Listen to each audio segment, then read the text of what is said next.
Hello, hello, and welcome back to Unchartered and Unfiltered, a journey back to you. This is Cynthia Jamieson, your host. I am so grateful to be here. I am so grateful for you joining me on these episodes, and I have something wonderful to talk to you about today.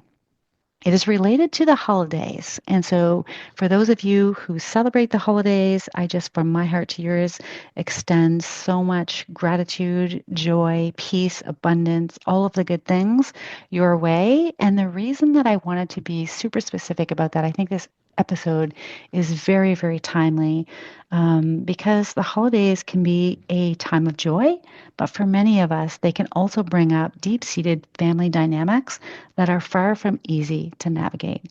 And that's what I want to be able to talk to you today about. Now, I have been there myself. And what I mean by that is feeling torn between keeping the peace and protecting my own well being.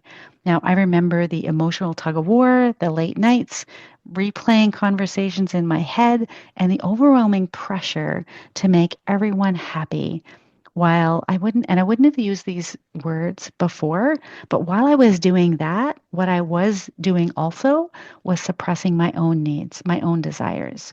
And so it's a deeply personal experience that shaped my understanding of boundaries and resilience.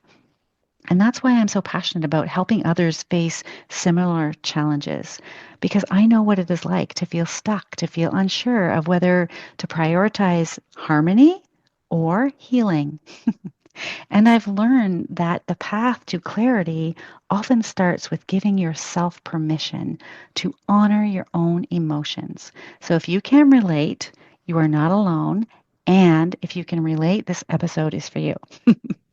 So recently, I was working with a client who has been facing a particularly challenging situation with one of their siblings. A few years ago, their sibling made the painful decision to sever ties with the family.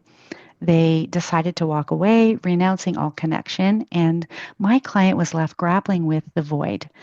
This wasn't just a disagreement. This was a complete break, leaving my client devastated, feeling abandoned and unsure of what to do. And as a matter of fact, my client has gone through all of the grief process and cycles as a result of this because it was a complete loss for them. Now, fast forward to now, and their sibling has reached out, attempting to re enter the family fold, as though it were, as though nothing ever happened. Now, they're asking for forgiveness and offering the message that it's quote unquote water under the bridge. Now, the emotional toll of this situation is so heavy for my client because they're unsure of how to react. So there's a part of them, of course, that wants to reconcile, but they're also still deeply hurt by the years of silence and betrayal. There's a lot of pain that hasn't been acknowledged, let alone addressed. And their sibling is acting as though everything can go back to normal. So it's a struggle that many of us face. I think actually more of us face this. We just don't talk about it, right? So we have it at some point. And the question is, how do you navigate relationships with people who have hurt you, yet still seek a place in your life? It's complex. It absolutely is. As I mentioned, I can relate to the tension and the emotional back and forth that it creates within you. So, like my client, I've had to confront the reality of family members who have acted in ways that have left me feeling unseen or unsupported. And of course, I had a role to play in that. Now, that dynamic, especially during the holidays, brings up so many questions for us. Can you forgive and move forward? And if so, how do you protect yourself while honoring the possibility of healing? And the answers are not always clear cut. And it's important to give yourself permission to be able to hold multiple emotions at once. For example, love and hurt, hope and hesitation, connection and boundaries. Because reconciliation doesn't have to be an all or nothing decision. It can be a gradual process. And I think we forget that at times. I think we think it's black and white. It's yes or no. We can do it or we can't. And boundaries can serve as both protection and a bridge toward healing. And like a physical bridge, they don't get built overnight. So there's some power in boundaries. And I want to share with you some key insights from this particular client session that I think can help all of us. There are three of them. And then I'm going to talk about how to hold your boundaries this holiday season. And it's like right on time because you're going to be hearing this on the 24th of December. However, better late than never. So, the very first takeaway is boundaries affirm your self respect. So, what I mean by that is my client's sibling may want to re enter the family, but that doesn't mean that my client has to immediately accept it on their terms. So, simply saying, what happened hurt me, and I need space to process before I can decide anything. Because it's not about rejecting the family, it is about protecting themselves from more pain. Boundaries are not punishments, they are expressions of self care.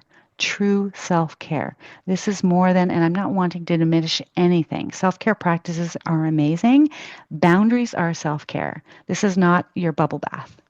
The second takeaway is boundaries create emotional clarity. Now, while boundaries can bring clarity, those that it isn't always comfortable. They often highlight areas where more healing or more exploration is needed. Now, my client is learning that it's okay to acknowledge their pain before they decide what's next. It's absolutely okay. Clarity may not come all at once. And again, boundaries are a process, not an endpoint. It isn't black and white. It isn't yes or no. It's not that simple. The third takeaway is boundaries honor your healing process because healing doesn't happen on someone else's timeline, and neither should reconciliation. Just because someone else is ready to move forward doesn't mean you are. It's okay to take your time and revisit conversations when you feel more grounded, when you feel more open, when you feel more receptive to be able to be the person you want to be in the conversation that you're wanting to have when you want to have it. So, how do you hold your boundaries? So, for those of us walking into family situations where past hurts are lingering, and I'm going to be walking into some of them myself, here's how we can hold firm while still being true to ourselves. The first piece is clarify your own goals for the season. Now, my client wants to be surrounded by love and peace, not more stress or unresolved tension. So, you too can decide ahead of time what kind of emotional environment you want this season. For them, that means, for them being my client, that means not tolerating anyone who minimizes their pain or rushes their healing. For me myself, I am my my desire is to create peace, to be peace, to be mindful, and that's what I'm going to be doing. The second piece is decide what's non-negotiable. So my client made it clear that they cannot just let their sibling waltz back into the family without having the difficult conversations that need to be had. They need to know that the past is addressed, that boundaries are respected, and that their own healing isn't sacrificed for the sake of quote unquote keeping the peace. So it's not about closing the door. And that's often how we think about it. It's actually about making sure that it opens with care, right? The third piece is practice self care when your triggers arise. So, whether it's a family member pushing for reconciliation or it's an old wound that resurfaces, because you never know with the holidays, right? Like it can be as simple as a smell or a taste, or who knows, like an individual, maybe someone in the mall that you haven't seen in decades. Who knows? Regardless of what it is, just know that you can absolutely step away if needed. And it's okay. It's okay to take a break. It's okay to go for a walk. It's okay to leave a situation if it feels overwhelming. It's okay to give yourself what you need. And remember, pausing doesn't mean avoiding. Pausing means creating space to respond rather than react. This makes me think about Viktor Frankl's quote, which is just the most beautiful quote, and it's been coming up in so many of the conversations that I'm having with my clients and even with my friends.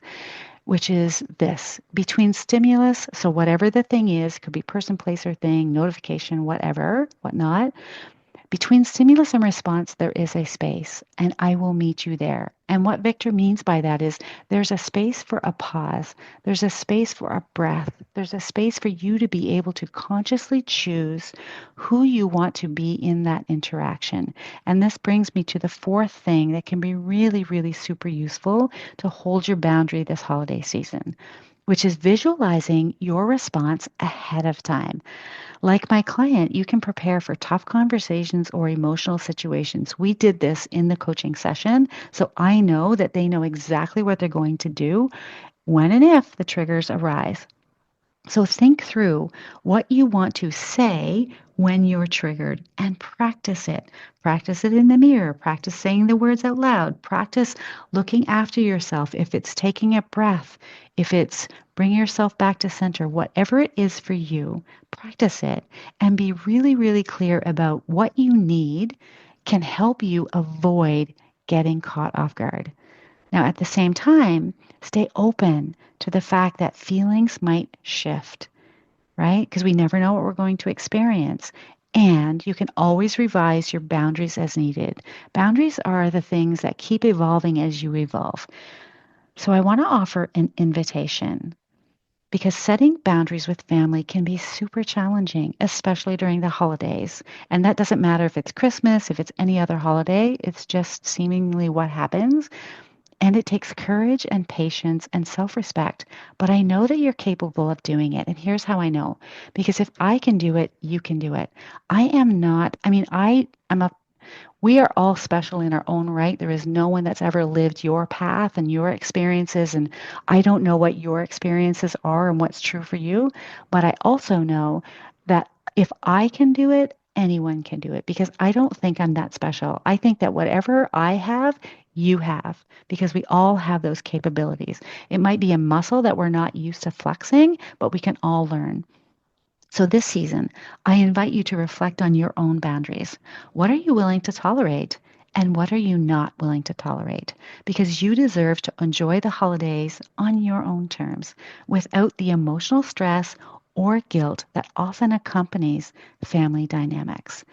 Now, as I've mentioned, I've been there, torn between keeping the peace and protecting my own well being. That's why I coach others through these moments, because I understand what it feels like to be stuck and unsure of the next step. It's transformative to have someone in your corner helping you navigate these challenges. So, through coaching, my clients have learned how to set boundaries with confidence and compassion without guilt. We don't need the side order of guilt. You can absolutely learn how to set that down because it's not serving you. So, if you're feeling overwhelmed by family dynamics, let's talk. Together, we'll equip you with the tools to protect your peace, set those healthy boundaries, and move forward with clarity and confidence. Just imagine stepping into the holidays feeling more grounded and calm instead of anxious or conflicted. We will work together to create a plan that prioritizes you, your well being, supports your emotional growth, not just for the holidays, but for the entire year ahead and future. So don't wait until stress overwhelms you. Invest in yourself now. And if you're ready to step into a new season of growth and emotional resilience, I would love to support you. Just visit my website or reach out to me, hop on a call. It's free. Together we can create that life and relationship that you truly deserve. And it begins with you. So I want to leave you with this final thought. Remember, boundaries are not barriers. They are pathways to healthier, more intentional relationships. And you have the right to honor your needs and still leave space for connection on your terms. So, with that, I wish you peace. I wish you clarity. I wish you joy this holiday season and sending you all of my love, all of my light, and all of my strength. Take care, and I will talk to you next week. Goodbye. I hope that you're walking away feeling more aligned with your true self, more confident in the choices ahead, and ready to leave the safe path behind, knowing you've got everything you need within. Remember, the journey to you isn't about finding one perfect direction. It's about trusting yourself enough to explore all of it. If you're ready to dive deeper, join me for the next episode, and don't forget to subscribe so that you never miss the next step on your path. I invite you to join my mailing list at www.cynthiajamisoncoach.ca, where we'll deepen our relationship and you can claim your copy of Your Inner Compass, a guide to charting your course to authenticity. Until next time, stay unfiltered, stay true, and most importantly, stay you.